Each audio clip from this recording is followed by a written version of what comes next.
Hallo und herzlich willkommen. Schön, dass du heute hier bist. Heute lernen wir wieder Deutsch. Wir lernen mit einer Geschichte. Wir lernen langsam. Du musst nicht jedes Wort sofort verstehen. Hör einfach zu. Lies mit. Lass die Wörter kommen. Manche Wörter hörst du heute oft. Das ist gut. Wiederholung hilft. Wiederholung bedeutet, ein Wort kommt noch einmal. Ein Satz kommt noch einmal. Eine Idee kommt noch einmal. So wird etwas Fremdes langsam bekannt. Heute hörst du Wörter wie Arbeit, Fachkraft, Bewerbung, Chancenkarte, Willkommen, Anerkennung und Zukunft. Vielleicht kennst du einige Wörter schon. Vielleicht sind andere neu. Kein Problem. Wir erklären sie einfach. Wir benutzen kurze Sätze. Wir gehen Schritt für Schritt. Unser Thema heute ist aktuell. Aktuell bedeutet, es ist jetzt wichtig. Deutschland braucht in vielen Bereichen Menschen, die arbeiten. In Krankenhäusern fehlen Pflegekräfte. In Werkstätten fehlen Handwerker. In manchen Firmen fehlen Techniker, Fahrer oder Fachleute für Computer. Viele ältere Menschen gehen in Rente. Rente bedeutet, sie arbeiten nach vielen Jahren nicht mehr und bekommen Geld für ihren Lebensabend. Gleichzeitig gibt es nicht genug junge Menschen für alle freien Stellen. Deshalb spricht Deutschland viel über Zuwanderung. Zuwanderung bedeutet, Menschen kommen aus anderen Ländern, um in einem Land zu leben. Die Regierung hat Regeln für die Einwanderung von Fachkräften verändert. Eine neue Möglichkeit heißt Chancenkarte. Chance bedeutet eine Möglichkeit für etwas Gutes. Karte bedeutet hier nicht eine Bankkarte oder eine Fahrkarte. Die Chancenkarte ist ein Aufenthaltstitel für bestimmte Menschen aus Ländern außerhalb der Europäischen Union. Sie können nach Deutschland kommen und hier nach einer qualifizierten Arbeit suchen. Qualifiziert bedeutet, für die Arbeit braucht man eine Ausbildung, ein Studium oder besondere Kenntnisse. Das klingt positiv.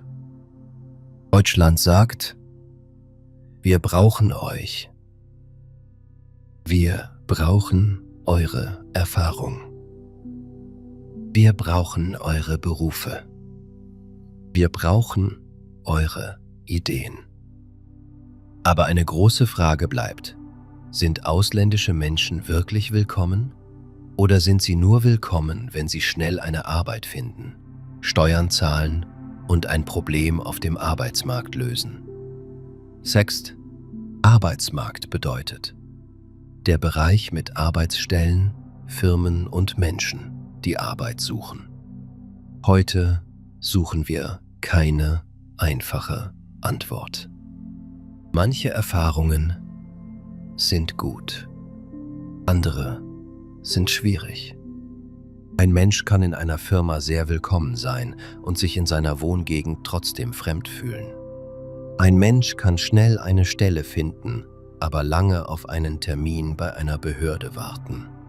Eine Person kann höfliche Kollegen haben, aber auf der Straße einen unfreundlichen Satz hören.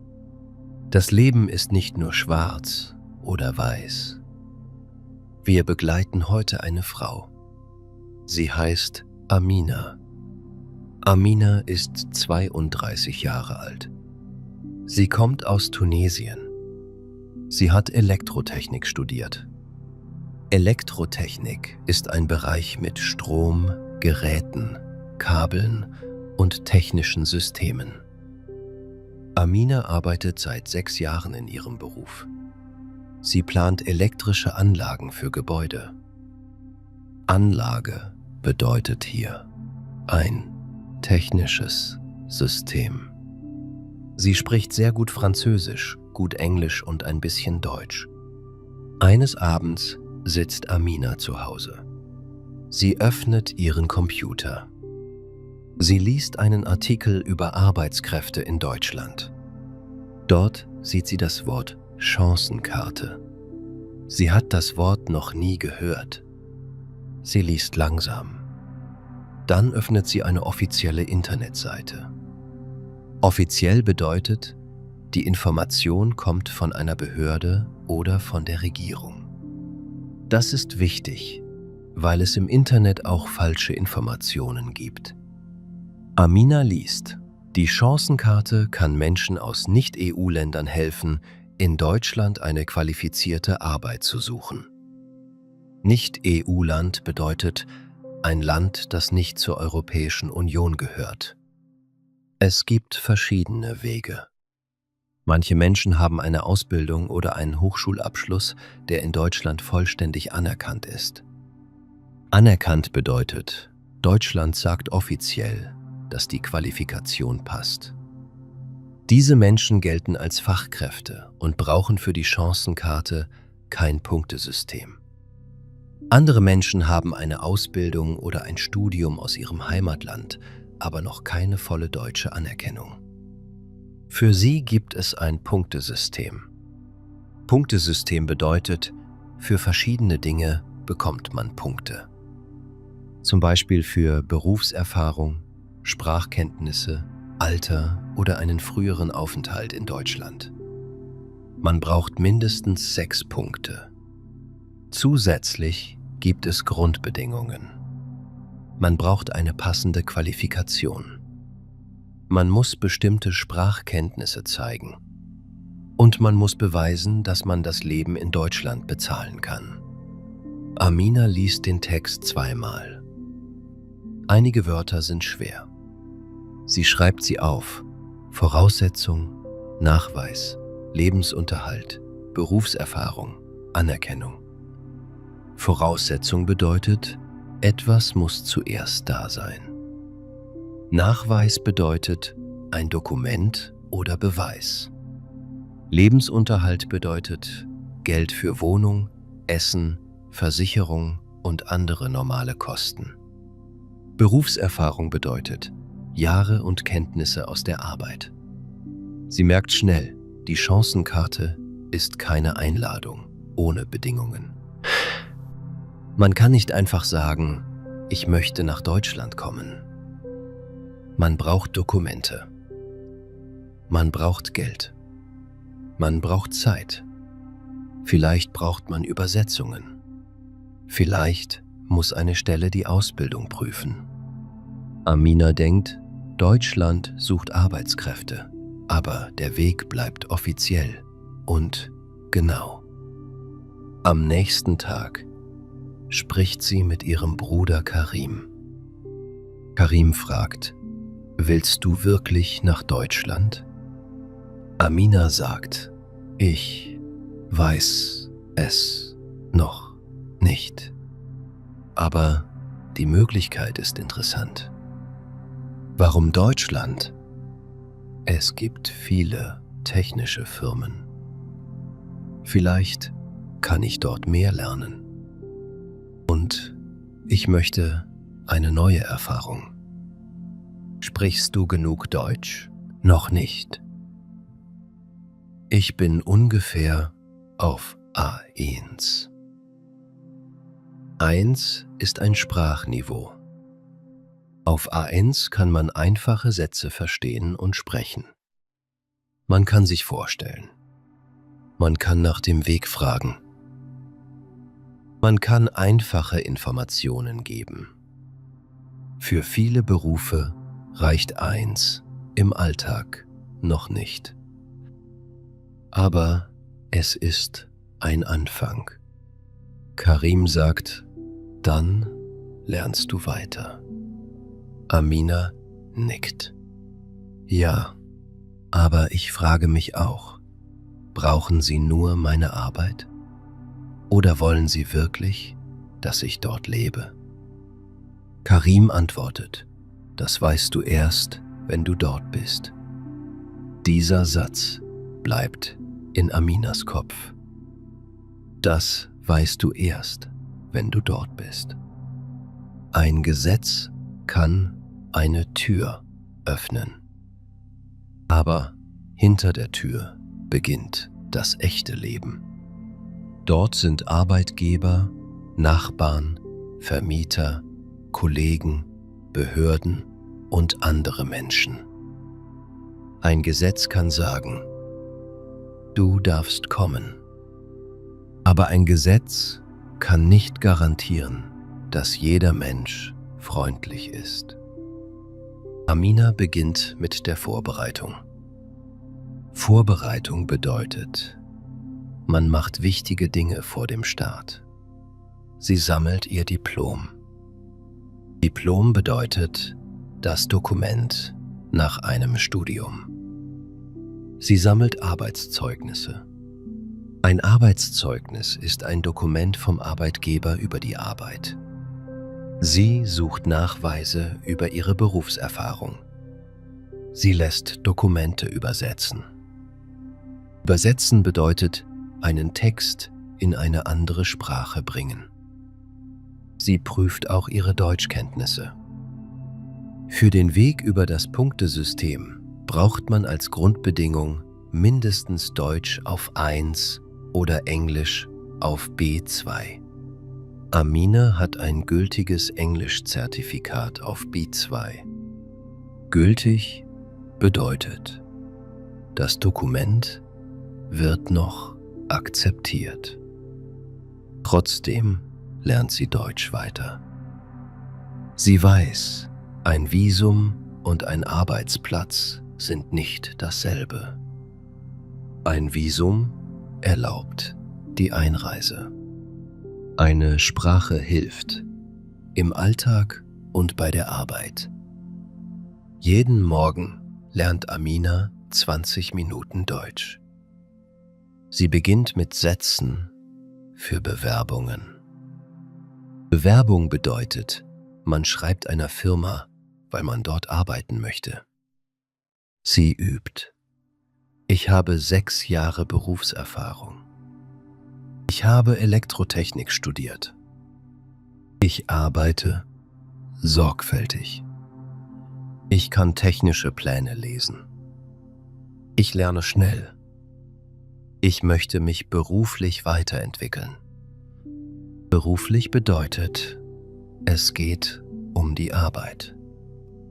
Sich weiterentwickeln bedeutet, neue Kenntnisse lernen und besser werden. Diese Wörter sind noch schwer. Aber Amina wiederholt sie. Wiederholung macht aus einem fremden Wort langsam ein bekanntes Wort. Sie macht auch einen Lebenslauf. Lebenslauf bedeutet ein Dokument mit Ausbildung, Arbeit, Kenntnissen und Kontaktdaten. In Deutschland ist ein Lebenslauf oft klar und tabellarisch. Tabellarisch bedeutet, Informationen stehen geordnet untereinander. Amina schreibt ihren Namen, ihre Ausbildung, ihre Berufserfahrung und ihre Sprachen. Eine Freundin kontrolliert das Deutsch. Dann beginnt das Warten. Warten gehört zu vielen Wegen nach Deutschland. Man wartet auf Dokumente. Man wartet auf Antworten. Man wartet auf einen Termin. Man wartet auf eine Entscheidung. Für Menschen mit einer guten Ausbildung ist dieses Warten oft frustrierend. Frustrierend bedeutet, man möchte weitergehen, aber etwas hält einen auf. Nach einigen Wochen bekommt Amina eine wichtige Bestätigung über ihre Qualifikation. Sie berechnet ihre Punkte. Für ihre Berufserfahrung bekommt sie Punkte. Für ihr Alter bekommt sie Punkte. Für ihre Sprachkenntnisse bekommt sie Punkte. Sie erreicht die notwendige Zahl. Trotzdem prüft sie alles noch einmal. Bei einem Visum darf man nicht nur hoffen. Man muss genau lesen. Sie braucht auch einen Nachweis für ihren Lebensunterhalt. Die Chancenkarte bedeutet nicht, dass der deutsche Staat automatisch alle Kosten bezahlt. Amina muss zeigen, dass sie in Deutschland für sich sorgen kann. Sie spart Geld. Ein Teil kommt auf ein Sperrkonto. Sperrkonto bedeutet ein besonderes Konto. Jeden Monat kann man nur einen bestimmten Betrag benutzen. So sieht die Behörde, dass Geld für den Aufenthalt vorhanden ist. Amina findet diese Regel streng. Streng bedeutet genau und nicht leicht. Aber sie versteht auch die Idee. Deutschland möchte wissen, dass eine Person während der Arbeitssuche nicht sofort ohne Geld ist. Trotzdem ist das für viele Menschen ein großes Hindernis. Hindernis bedeutet, etwas macht den Weg schwer. Nicht jeder gut ausgebildete Mensch kann viel Geld sparen. Amina denkt an ihren früheren Kollegen Sami. Sami ist ein sehr guter Techniker.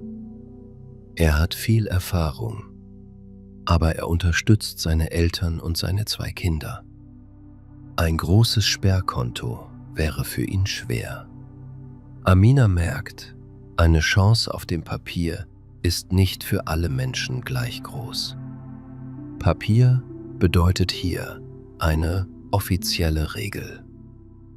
Die reale Möglichkeit hängt auch von Geld, Familie und Zeit ab. Endlich stellt Amina den Antrag.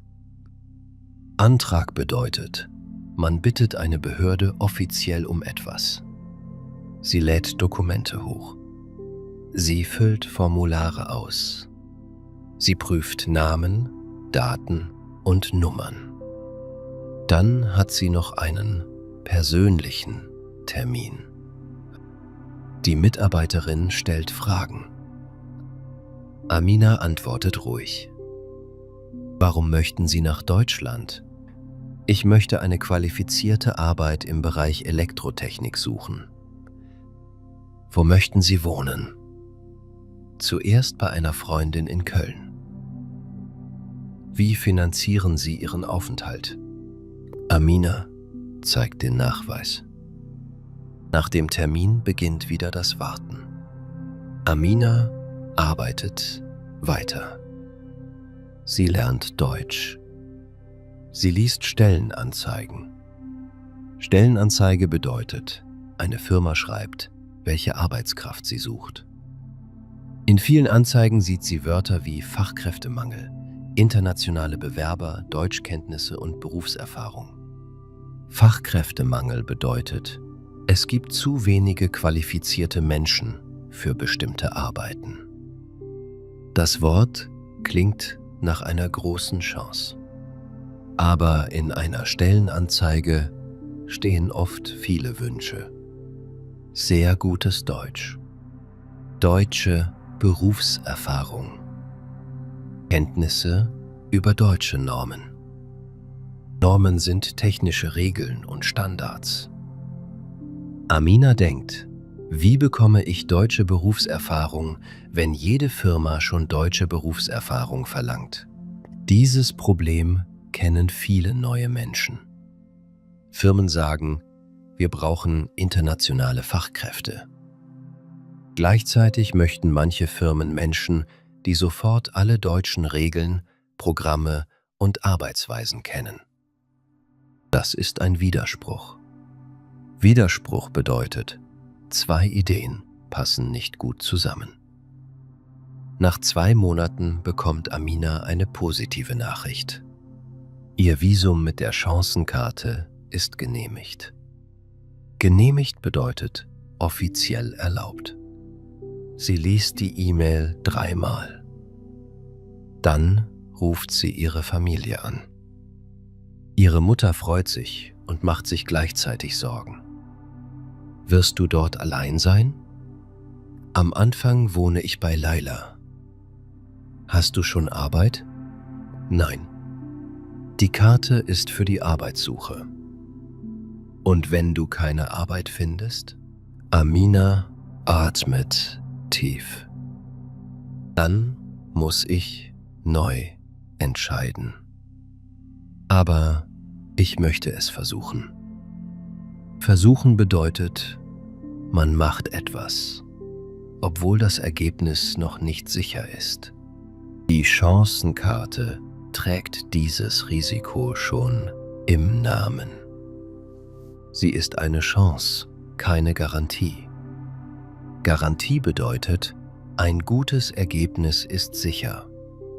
Arbeitssuche kann erfolgreich sein. Sie kann aber auch lange dauern. Im September fliegt Amina nach Deutschland. Am Flughafen zeigt sie ihren Pass und ihr Visum. Die Beamtin prüft die Dokumente. Dann sagt sie: Willkommen in Deutschland. Willkommen. Ein schönes Wort. Amina lächelt. Für einen Moment fühlt sich das Wort groß an. Sie ist wirklich da. Laila holt sie ab. Laila lebt seit 8 Jahren in Köln. Sie arbeitet als Apothekerin. Apothekerin bedeutet eine Fachfrau für Medikamente in einer Apotheke. Laila kennt die ersten schwierigen Monate gut. Im Auto sagt sie: Du wirst viele gute Erfahrungen machen, aber du brauchst Geduld. Wegen der Sprache? Fragt Amina. Wegen allem. Sprache, Wohnung, Behörden, Arbeit. Manchmal auch wegen Menschen. Laila erzählt von ihrem ersten Jahr. In der Apotheke war ihre Qualifikation wichtig. Aber sie musste lange auf die Anerkennung warten. In dieser Zeit durfte sie nicht normal als Apothekerin arbeiten. Einige Kunden lobten ihr Deutsch. Andere fragten, woher kommen sie wirklich? Eine Kundin wollte nicht von ihr beraten werden. Ein Kollege half ihr. Ein anderer Kollege sprach sehr langsam mit ihr, obwohl sie alles verstand. Fühlst du dich heute willkommen? Fragt Amina. Leila denkt nach. Meistens ja. Aber nicht jeden Tag und nicht überall. Diese Antwort ist ehrlich. Willkommen sein ist kein fester Zustand. Zustand bedeutet, wie etwas gerade ist. Man kann sich morgens willkommen und abends ausgeschlossen fühlen. Ausgeschlossen bedeutet, man gehört nicht dazu. Ein freundlicher Mensch kann viel verändern. Ein unfreundlicher Mensch auch. In den ersten Tagen meldet Amina ihren Wohnsitz an. Den Wohnsitz anmelden bedeutet, der Stadt offiziell sagen, wo man wohnt. Sie braucht einen Termin beim Bürgeramt. Bürgeramt ist eine Behörde für viele Dinge im Alltag. Laila hilft ihr bei der Terminbuchung. Amina bringt ihren Pass, die Bestätigung der Vermieterin und weitere Unterlagen mit. Die Mitarbeiterin spricht schnell. Amina versteht nicht alles. Sie sagt: Entschuldigung, können Sie bitte etwas langsamer sprechen? Die Mitarbeiterin wiederholt den Satz: langsamer. Das hilft. Am Ende bekommt Amina eine Meldebestätigung. Sie steckt das Papier sorgfältig in eine Mappe. Mappe bedeutet ein fester Ordner für Dokumente. Amina lernt schnell. In Deutschland braucht jedes Papier einen Platz. Sie macht eine Mappe für Wohnung. Eine Mappe für Versicherung. Eine Mappe für Bewerbungen. Eine Mappe für die Ausländerbehörde. Ausländerbehörde bedeutet die Behörde für Aufenthaltstitel und viele Fragen zum Aufenthalt von Menschen ohne deutschen Pass. Dann beginnt die Arbeitssuche richtig. Amina darf mit der Chancenkarte in begrenztem Umfang arbeiten. Bis zu 20 Stunden pro Woche sind möglich. Außerdem sind kurze Probearbeiten bei Arbeitgebern möglich, wenn sie mit der gewünschten qualifizierten Arbeit zusammenhängen. Probearbeit bedeutet, eine Firma und eine Person testen für kurze Zeit, ob die Arbeit passt. Amina sucht zuerst einen kleinen Nebenjob. Nebenjob bedeutet eine Arbeit mit wenigen Stunden neben der eigentlichen Suche. Sie findet eine Stelle in einem technischen Geschäft. Dort hilft sie 20 Stunden pro Woche. Im Verkauf und im Lager. Lager bedeutet ein Raum mit Waren. Die Arbeit ist nicht ihr Zielberuf, aber sie verdient etwas Geld und spricht jeden Tag Deutsch. Der Chef heißt Herr Brandt. Beim ersten Gespräch sagt er: Ihr Deutsch ist noch nicht perfekt, aber Sie verstehen technische Produkte sehr schnell. Amina antwortet: Ja, ich lerne jeden Tag. Herr Brandt sagt: Wir können auch voneinander lernen. Dieser Satz gefällt Amina. Nicht nur sie muss lernen. Auch die Firma kann lernen, mit internationalen Menschen zu arbeiten. Integration ist keine Einbahnstraße. Einbahnstraße bedeutet eine Straße nur in eine Richtung. Integration funktioniert besser, wenn beide Seiten sich bewegen. Im Geschäft arbeitet auch Jonas. Jonas ist 25 und macht eine Ausbildung. Am ersten Tag zeigt er Amina das Lager. Er spricht normal, aber klar. Wenn Amina ein Wort nicht versteht, erklärt er es einfach. Er fragt nicht ständig nach ihrem Heimatland. Er fragt zuerst nach ihrer Arbeit, ihren Interessen und ihren Plänen. In der Pause sagt Jonas: Ich habe gelesen, dass Deutschland viele Fachkräfte braucht. Ist es jetzt leichter, hierher zu kommen? Amina antwortet: Etwas leichter vielleicht, aber leicht ist es nicht. Was war schwer? Dokumente, Geld, Anerkennung, Warten. Und jetzt muss ich eine passende Stelle finden. Jonas nickt. Die Politik sagt oft nur: Wir brauchen Fachkräfte. Man hört selten, wie viel Arbeit die Fachkräfte selbst für diesen Weg machen. Amina denkt, er versteht etwas Wichtiges. Ein ausländischer Mensch kommt nicht wie ein Ersatzteil. Ersatzteil bedeutet ein Teil für eine Maschine. Ein Mensch bringt ein ganzes Leben mit. Familie, Sprache, Erinnerungen, Sorgen, Wünsche und Pläne. Nach der Arbeit schreibt Amina Bewerbungen. Sie liest jede Stellenanzeige genau. Für eine Bewerbung braucht sie ein Anschreiben. Anschreiben bedeutet ein kurzer Brief an die Firma. Darin erklärt sie, warum sie die Stelle möchte und warum sie passt. Amina schreibt: Sehr geehrte Damen und Herren, mit großem Interesse habe ich Ihre Stellenanzeige gelesen. Ich habe Elektrotechnik studiert und 6 Jahre Berufserfahrung in der Planung elektrischer Anlagen.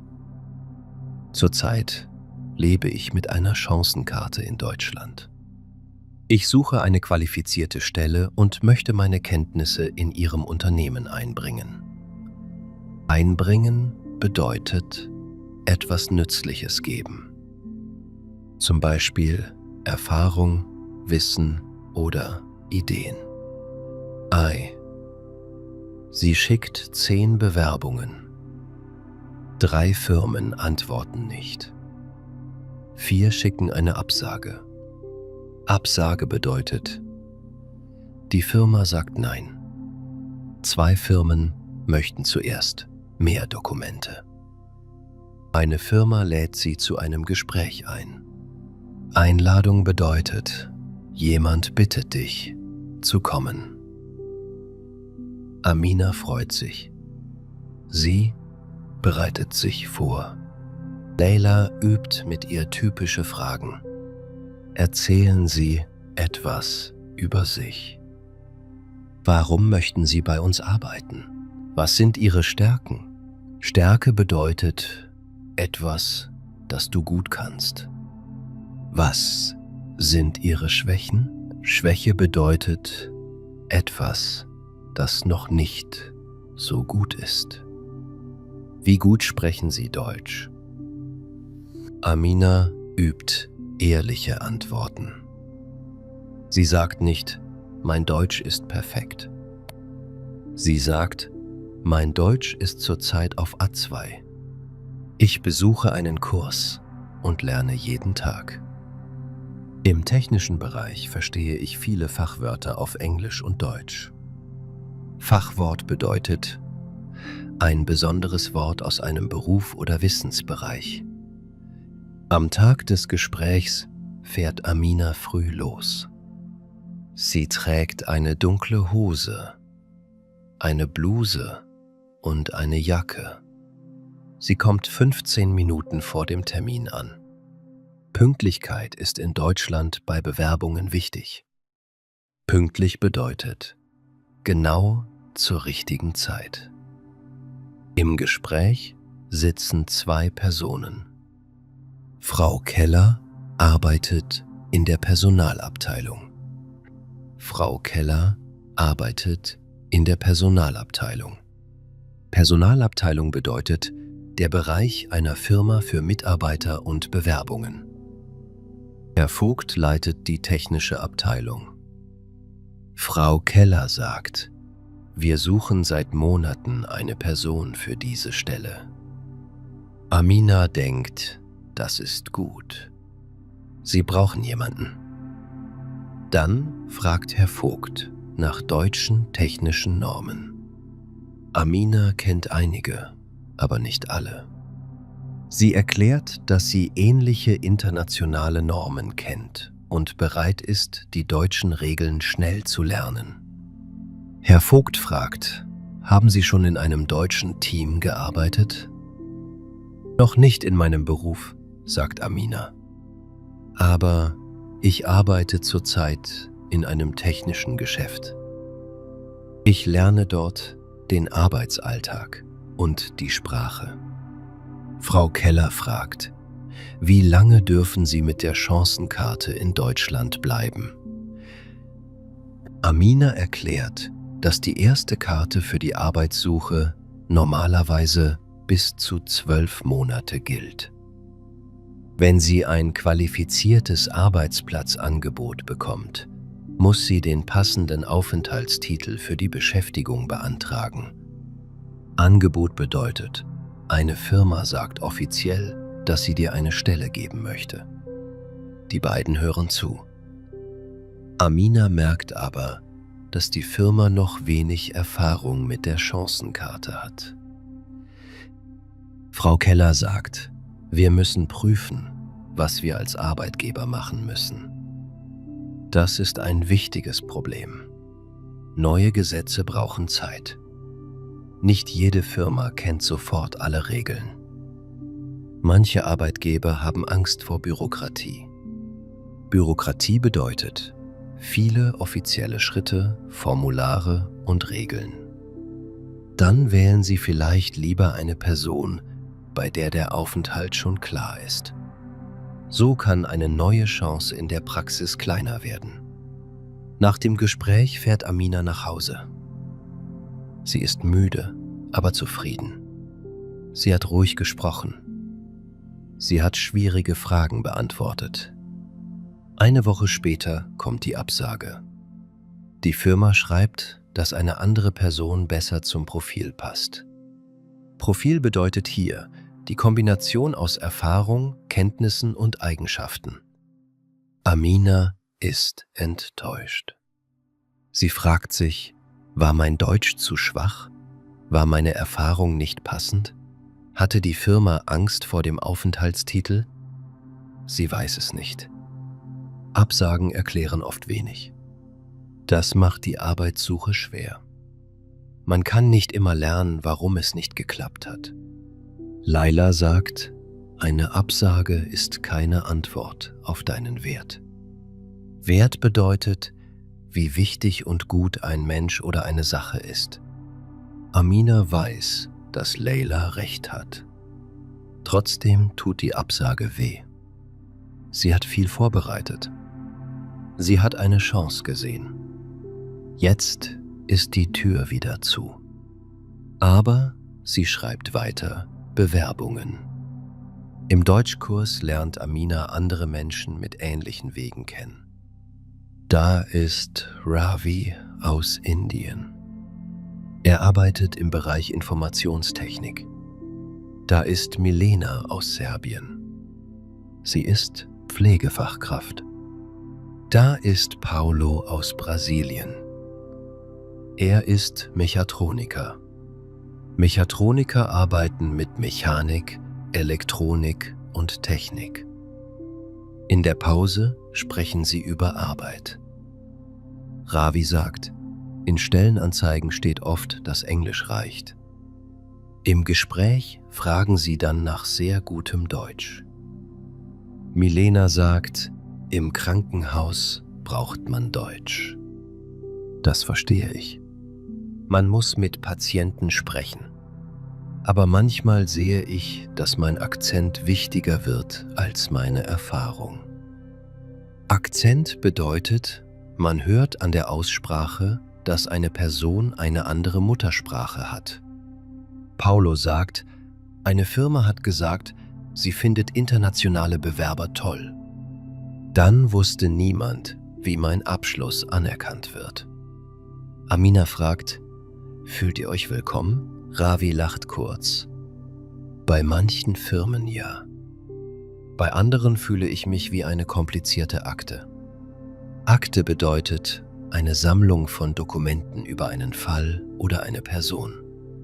Milena sagt, ich fühle mich willkommen, wenn Menschen mich fragen, was ich brauche. Nicht nur, was ich leisten kann.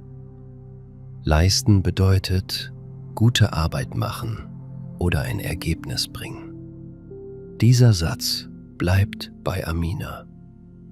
Was ich brauche, nicht nur, was ich leisten kann. Ein Land braucht Fachkräfte. Aber Fachkräfte brauchen auch etwas. Eine bezahlbare Wohnung. Klare Informationen. Schnelle Termine. Sprachkurse. Respekt. Sicherheit. Freunde. Zeit für Familie. Einen Ort, an dem sie bleiben möchten. Ein Arbeitsplatz allein macht noch kein Zuhause. Zuhause bedeutet mehr als eine Adresse. Zuhause ist ein Ort, an dem man sich sicher fühlt. Ein Ort, an dem man Menschen kennt.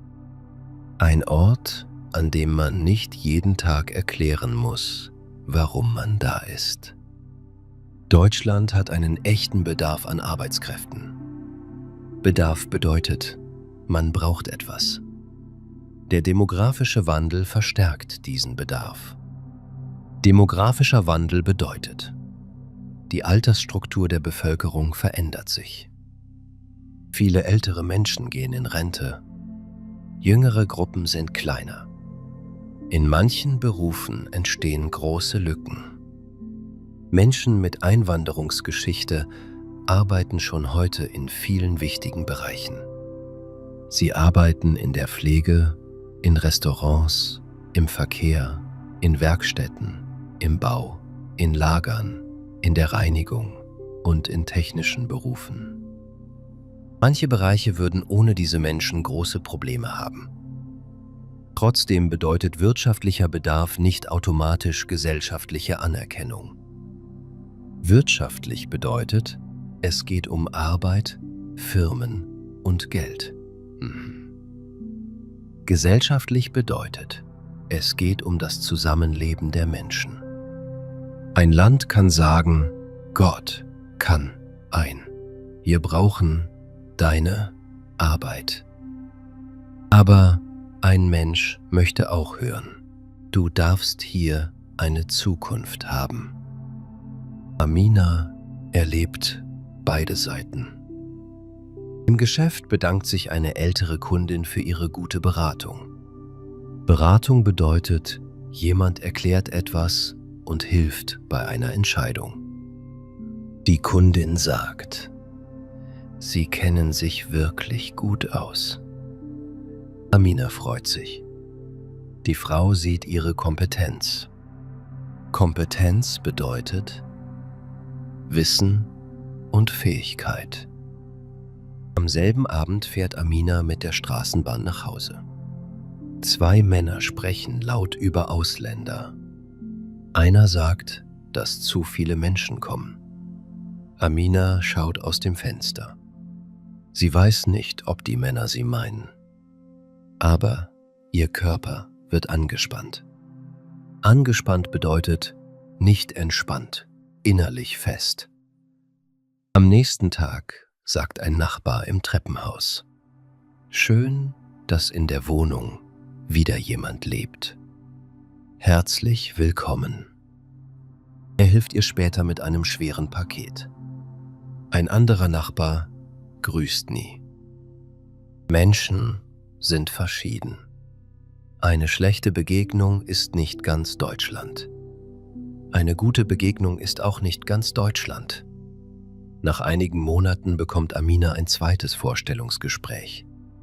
Diesmal bei einer mittelgroßen Firma für Gebäudetechnik.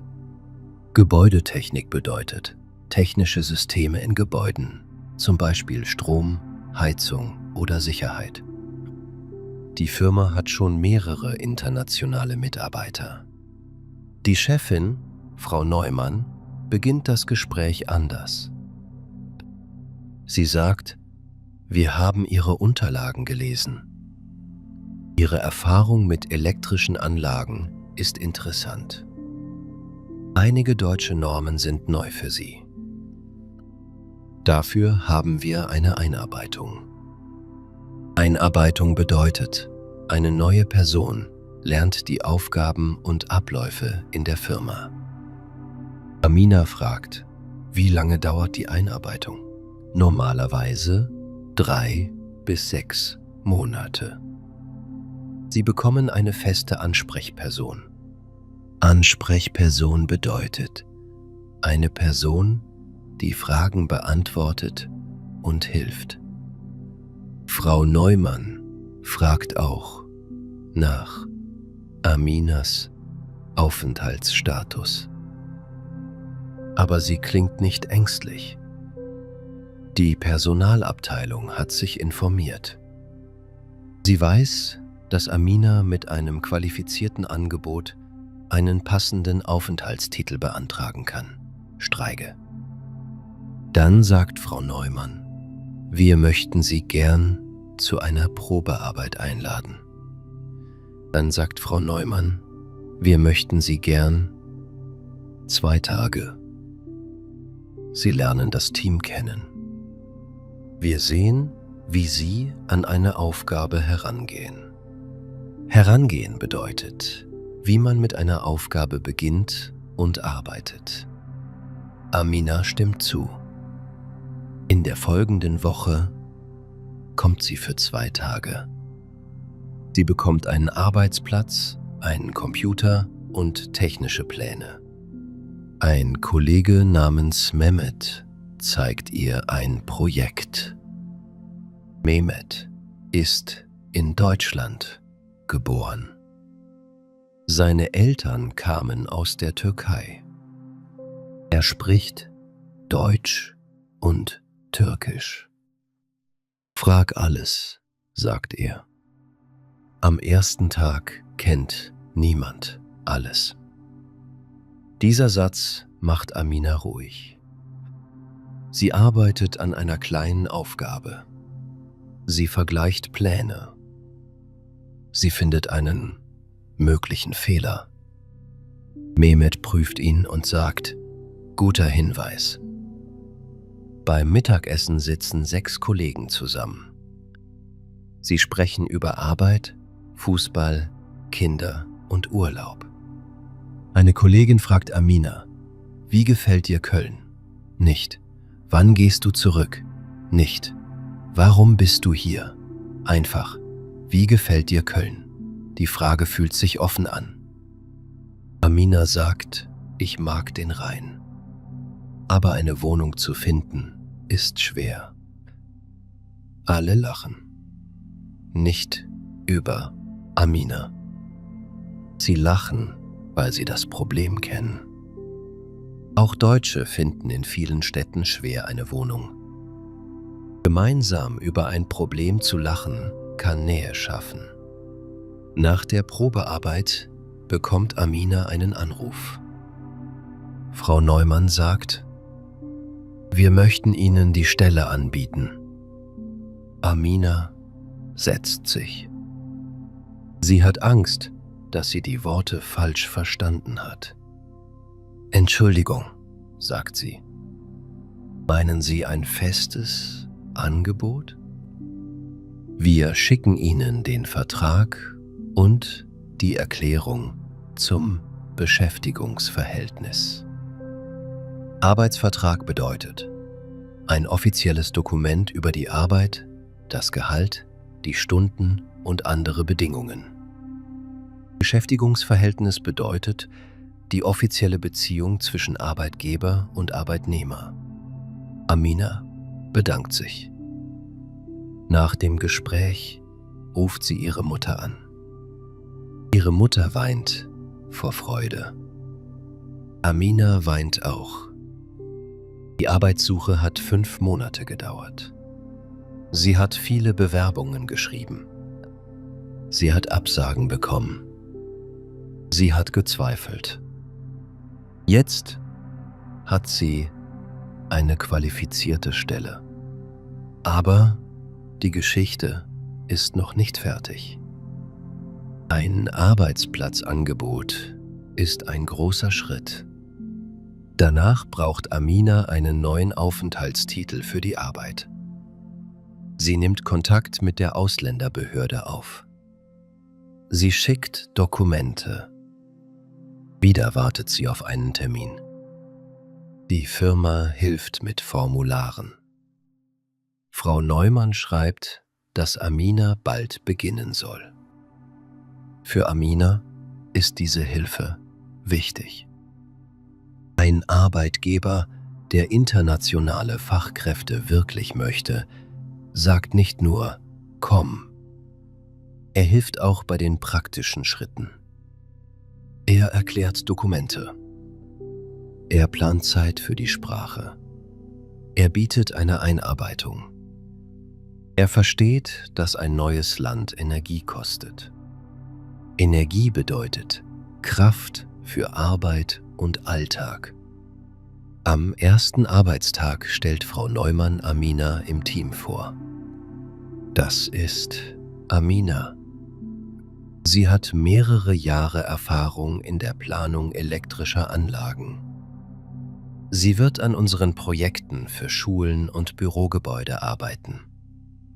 Amina hört genau zu. Frau Neumann sagt nicht, das ist unsere ausländische Fachkraft. Sie nennt Aminas Erfahrung und Aufgabe. Das macht einen Unterschied. Amina ist nicht nur ein Beispiel für Einwanderung. Sie ist eine Ingenieurin. Ingenieurin bedeutet eine Fachfrau, die technische Systeme plant oder entwickelt. In den ersten Wochen ist vieles anstrengend. Anstrengend bedeutet, es braucht viel Kraft. Die Kollegen sprechen in Besprechungen schnell. Besprechung bedeutet, mehrere Menschen sprechen über Arbeit und Entscheidungen. Manche benutzen Dialekt. Dialekt bedeutet eine regionale Form der Sprache. Technische Abkürzungen sind neu. Abkürzung bedeutet eine kurze Form von einem langen Wort. Amina schreibt neue Wörter auf. Sie fragt nach.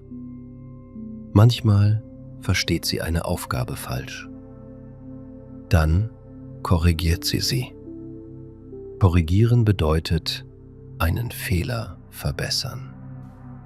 Mehmet sagt, Fehler passieren. Wichtig ist, dass wir darüber sprechen. Nicht alle Kollegen sind gleich geduldig.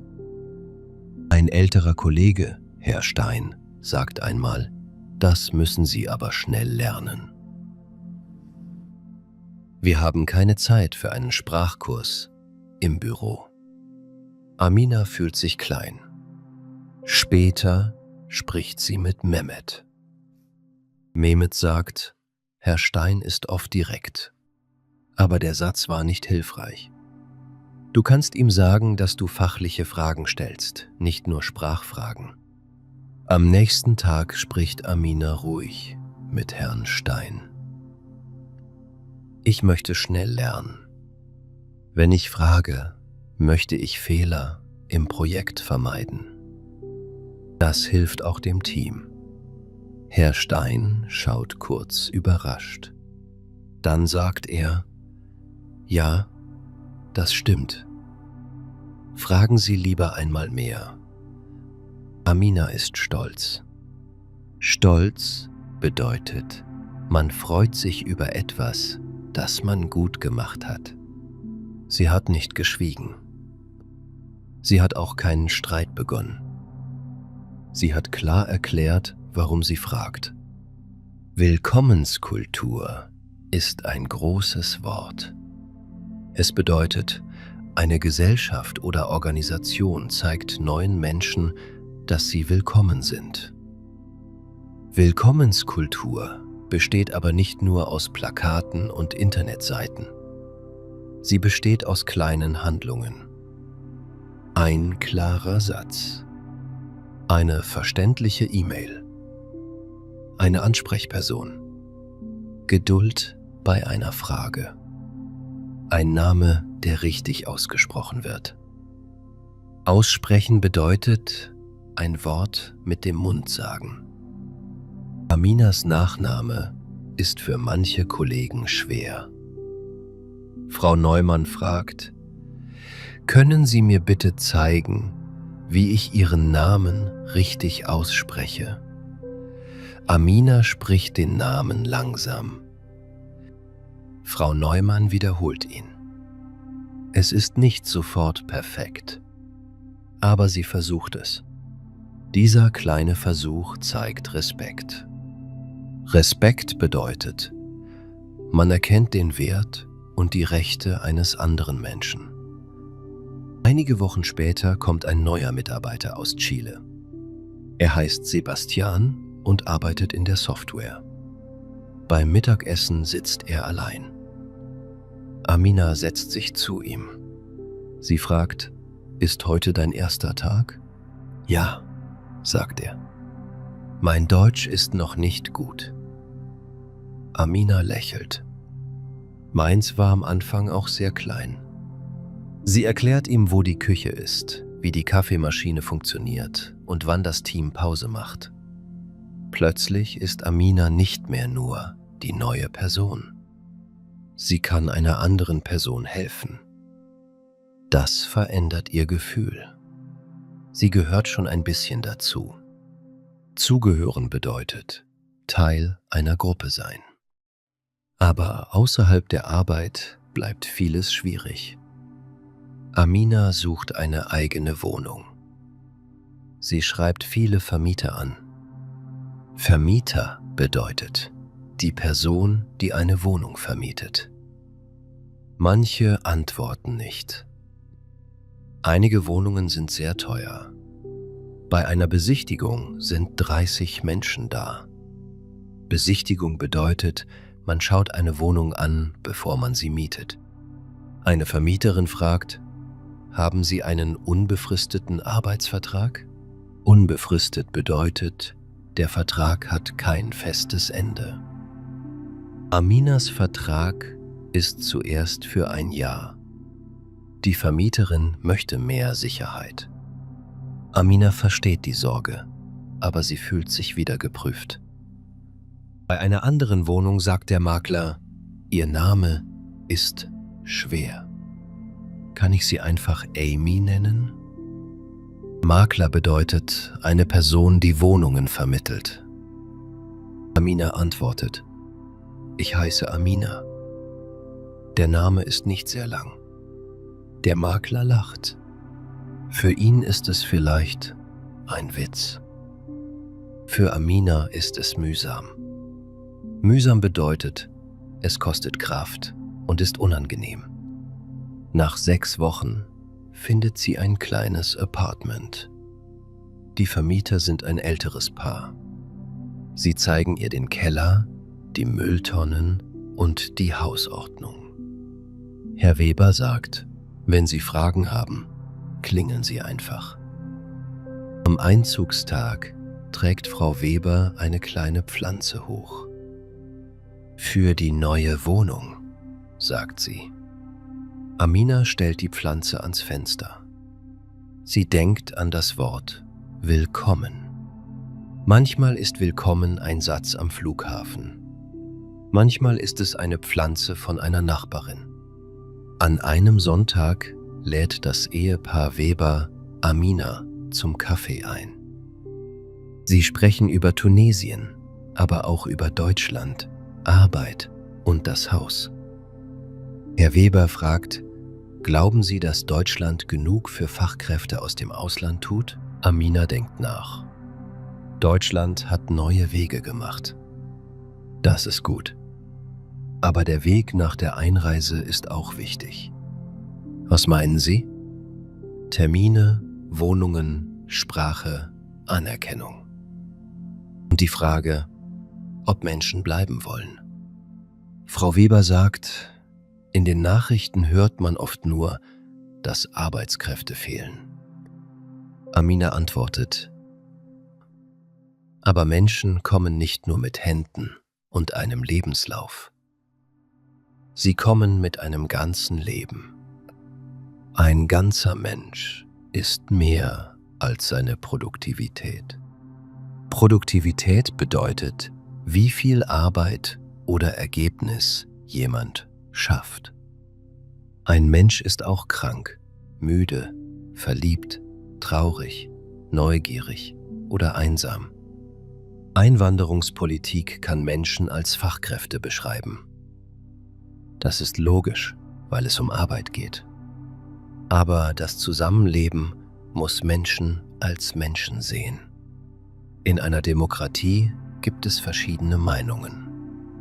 Demokratie bedeutet, Bürger wählen und dürfen frei über Politik sprechen.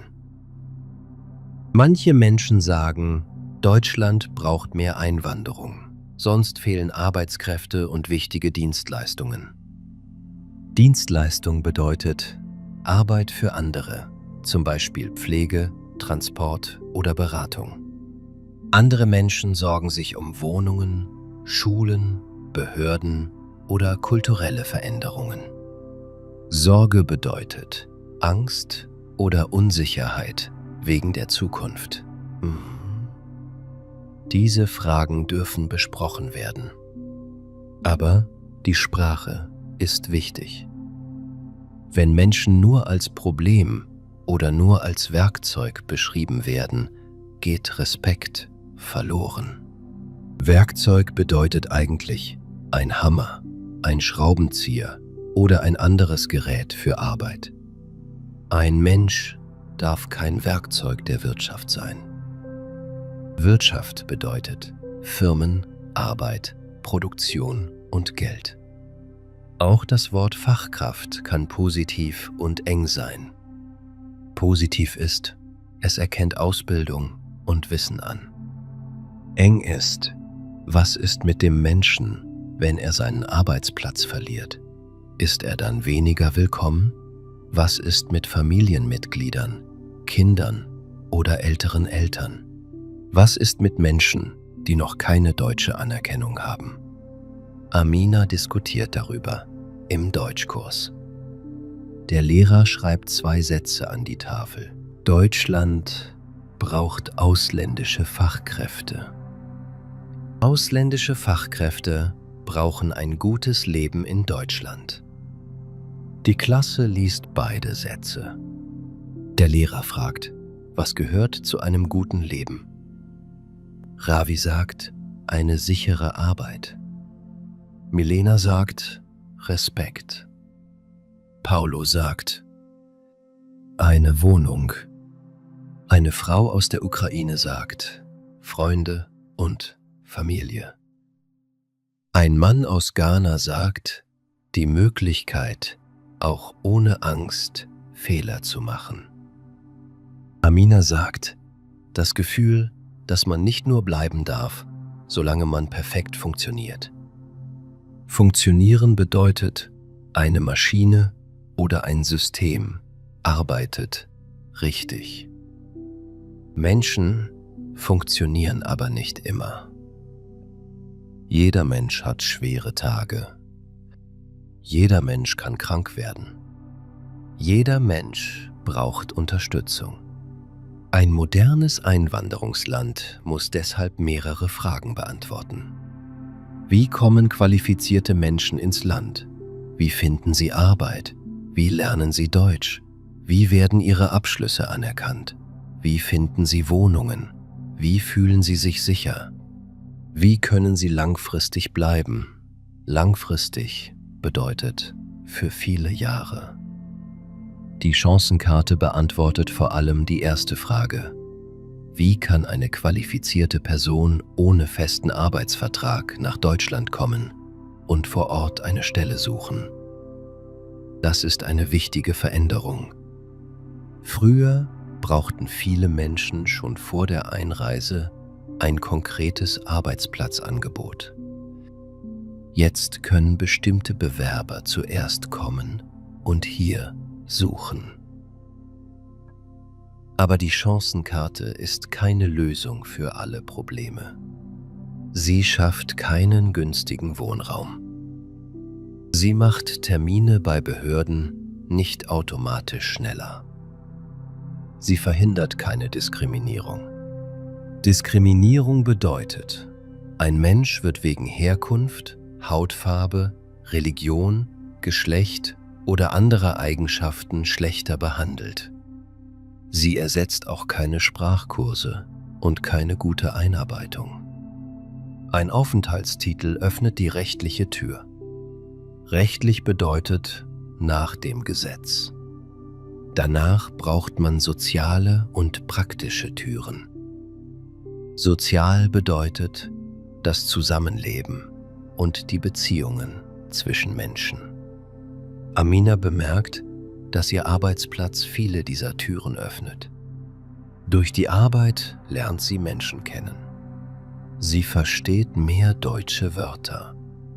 Sie bekommt einen regelmäßigen Tagesablauf. Tagesablauf bedeutet die normale Reihenfolge von Aktivitäten am Tag. Sie verdient Geld. Sie kann ihre Wohnung bezahlen. Sie fühlt sich sicherer. Aber sie möchte nicht, dass ihr ganzer Wert von der Arbeit abhängt. Deshalb sucht sie auch Kontakte außerhalb der Firma. Sie besucht einen Sportkurs. Sie hilft einmal im Monat in einem Nachbarschaftsgarten. Nachbarschaft bedeutet Menschen, und Orte in der Nähe der Wohnung. Im Garten trifft sie Frau Scholz. Frau Scholz ist Rentnerin. Sie zeigt Amina, wie man Kräuter pflanzt. Amina zeigt ihr ein Rezept mit Minze. Sie sprechen langsam. Frau Scholz korrigiert nicht jeden Fehler. Sie hört auf den Inhalt. Inhalt bedeutet, was jemand sagen möchte. Nach einigen Wochen fragt Frau Scholz nicht mehr, wie lange sind Sie in Deutschland? Sie fragt, kommen Sie nächsten Samstag wieder? Diese Frage bedeutet für Amina viel. Sie geht davon aus, dass Amina nächste Woche noch da ist. Sie sieht eine Zukunft, auch wenn sie klein ist. Eines Tages sagt Frau Scholz: Wir brauchen junge Leute im Gartenverein. Sie bringen gute Ideen. Verein bedeutet eine organisierte Gruppe mit einem gemeinsamen Interesse. Zum Beispiel Sport, Musik oder Garten. Amina lacht. Jetzt braucht mich Deutschland auch für Minze. Frau Scholz versteht den Witz und lacht mit. Das Gefühl, gebraucht zu werden, kann schön sein. Menschen möchten nützlich sein. Nützlich bedeutet, man hilft oder bringt etwas Gutes. Aber gebraucht zu werden ist nicht dasselbe wie geliebt oder akzeptiert zu werden. Akzeptiert bedeutet, man darf so sein, wie man ist. Ein Krankenhaus kann eine Pflegekraft dringend brauchen. Trotzdem kann die Pflegekraft im Alltag Rassismus erleben. Rassismus bedeutet, Menschen werden wegen ihrer angenommenen Herkunft oder Hautfarbe schlechter bewertet. Eine Firma kann einen Programmierer brauchen. Trotzdem kann er bei der Wohnungssuche viele Absagen wegen seines Namens bekommen. Darum muss die Frage, sind Ausländer willkommen, auf mehreren Ebenen beantwortet werden. Ebene bedeutet eine bestimmte Seite eines Themas. Auf der Ebene des Gesetzes gibt es neue Möglichkeiten. Auf der Ebene der Wirtschaft gibt es Bedarf. Auf der Ebene der Firmen gibt es sehr verschiedene Erfahrungen. Die. Auf der Ebene des Alltags hängt viel von einzelnen Menschen und Orten ab. Manche Städte haben Beratungsstellen für internationale Fachkräfte. Beratungsstelle bedeutet ein Ort, an dem man Informationen und Hilfe bekommt. Manche Firmen bieten Deutschkurse, Hilfe bei der Wohnung oder Unterstützung für die Familie. Andere Firmen geben nur einen Arbeitsvertrag und sagen, den Rest müssen sie selbst organisieren. Auch Regionen sind verschieden. In einer großen Stadt gibt es oft internationale Gemeinschaften und viele Angebote. Dafür sind Wohnungen teuer. In einer kleinen Stadt ist eine Wohnung vielleicht günstiger. Aber es gibt weniger Sprachkurse und weniger Menschen aus demselben Herkunftsland. Herkunftsland bedeutet das Land, aus dem eine Person kommt. Amina besucht später eine Jobmesse. Jobmesse bedeutet eine Veranstaltung mit Firmen und Menschen, die Arbeit suchen. Dort sieht sie Plakate: Internationale Talente, willkommen. Talent bedeutet eine besondere Fähigkeit. Sie spricht mit mehreren Firmen. Bei einer Firma fragt der Mitarbeiter zuerst: haben Sie eine Arbeitserlaubnis? Amina erklärt ihren Status. Der Mitarbeiter wirkt unsicher und beendet das Gespräch schnell. Bei einer anderen Firma sagt eine Mitarbeiterin: Wir haben einen Kollegen, der sich mit internationalen Bewerbungen auskennt. Ich hole ihn kurz. Das Gespräch dauert 20 Minuten. Die Firma hat Im Moment keine passende Stelle, aber Amina bekommt hilfreiche Informationen. Willkommen sein zeigt sich auch darin, ob jemand Zeit investiert. Investieren bedeutet Zeit, Geld oder Kraft geben, weil man an einen zukünftigen Nutzen glaubt. Eine Firma, die Fachkräfte aus dem Ausland möchte, muss vielleicht in Sprache, Einarbeitung und Verwaltung investieren. Dafür bekommt sie Erfahrung, Wissen und neue Perspektiven. Perspektive bedeutet eine Art, etwas zu sehen. Internationale Teams können viele Vorteile haben. Menschen kennen verschiedene Märkte, Sprachen und Arbeitsweisen. Sie können neue Ideen bringen. Aber Vielfalt allein macht ein Team nicht automatisch gut. Vielfalt bedeutet, Menschen sind verschieden. Ein gutes Team braucht Kommunikation, klare Regeln und Respekt. In Aminas Firma gibt es einmal ein Problem. Ein wichtiger technischer Plan enthält einen Fehler. Herr Stein sagt in der Besprechung, vielleicht gab es ein Sprachproblem. Alle schauen kurz zu Amina. Sie hat den Plan aber nicht erstellt. Amina sagt ruhig, ich habe diesen Teil nicht bearbeitet. Wir sollten zuerst prüfen, wo der Fehler entstanden ist. Mehmet unterstützt sie. Ja, das war vor Aminas Start im Projekt.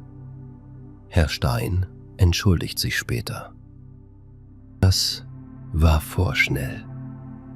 Vorschnell bedeutet, man entscheidet oder spricht zu schnell, ohne genug Informationen. Diese Situation zeigt ein unsichtbares Problem. Wenn eine ausländische Person einen Fehler macht, denken andere manchmal sofort an Sprache oder Herkunft. Wenn eine deutsche Person denselben Fehler macht, ist es einfach ein normaler Fehler. Das ist nicht fair. Fair bedeutet gerecht und gleich behandelt. Amina spricht später mit Frau Neumann. Die Chefin nimmt das Thema ernst. Sie organisiert eine kurze Schulung über Zusammenarbeit in internationalen Teams. Schulung bedeutet eine organisierte Lernzeit für Mitarbeiter. Einige Kollegen finden das zuerst unnötig. Aber im Gespräch verstehen sie, dass kleine Vorurteile die Arbeit und das Vertrauen stören. Vorurteil bedeutet eine feste Meinung über eine Person oder Gruppe, bevor man sie wirklich kennt. Willkommenskultur braucht deshalb mehr als freundliche Worte. Sie braucht Strukturen. Struktur bedeutet eine klare Ordnung oder ein System. Wer hilft bei Fragen? Wie reagiert die Firma auf Diskriminierung? Gibt es verständliche Informationen? Können Menschen Fehler melden? Werden ausländische Abschlüsse ernst genommen? Nach einem Jahr spricht Amina viel besser Deutsch. Sie hat das Niveau B1 erreicht und beginnt mit B2. B1 bedeutet, man kann viele Alltagssituationen selbstständig bewältigen. Bewältigen bedeutet eine schwierige Aufgabe schaffen. Auf B2 kann man auch komplexere Gespräche führen und in vielen Berufen besser arbeiten.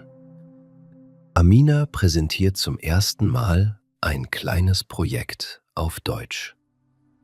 Präsentieren bedeutet, anderen Menschen etwas geordnet erklären. Sie ist nervös. Nervös bedeutet unsicher und angespannt vor einer wichtigen Situation. Sie übt am Abend vorher. Im Meeting spricht sie langsam und klar. Nach der Präsentation sagt Herr Stein: Sehr gute Arbeit. Mehmet sagt leise: Und sehr gutes Deutsch. Amina lächelt. Sie denkt an den ersten Tag in Deutschland, an ihre vielen Bewerbungen, an die Absagen und an die schwierigen Wörter. Jetzt steht sie vor dem Team und wird als Ingenieurin gesehen. Nicht nur als Ausländerin, nicht nur als Arbeitskraft. Das macht sie stolz. Trotzdem weiß Amina, eine Stelle allein ist noch kein Zuhause. Zuhause entsteht auch durch Freunde, Nachbarn, Sprache, Sicherheit und Respekt. Laila gab ihr am Anfang ein Zimmer. Mehmet beantwortete ihre Fragen. Frau Neumann kannte die Regeln. Die Webers schenkten ihr eine Pflanze. Viele kleine Handlungen machten aus einem fremden Ort langsam einen vertrauten Ort. Die Chancenkarte war für Amina eine echte Chance. Sie öffnete die rechtliche Tür nach Deutschland. Aber Menschen öffneten die anderen Türen. Eine offene Firma. Ein geduldiger Kollege. Eine freundliche Nachbarin. Ein klarer Termin. Ein fairer Vermieter. Diese Dinge entscheiden oft, ob eine Fachkraft nur kommt oder auch bleiben möchte. Jetzt wiederholen wir die wichtigste Idee. Deutschland braucht in vielen Berufen qualifizierte Menschen. Neue Einwanderungsregeln können den Weg leichter machen.